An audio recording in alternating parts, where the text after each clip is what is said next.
আসসালামু আলাইকুম সবাইকে। সবাই আশা করি ভালো আছেন। তো ভালো নাই নোয়াখালী, কুমিল্লা, ফেনীর মানুষ এবং 12টি জেলার মানুষ।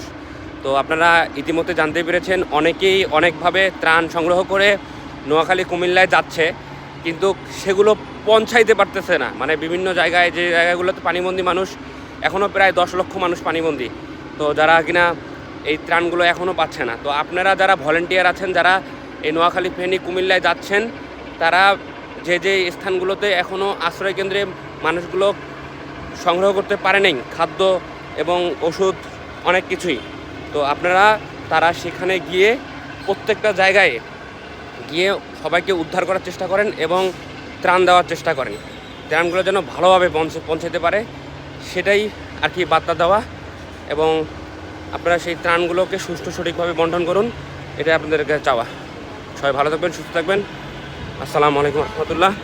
বন্যার্থীদের পাশে থাকুন।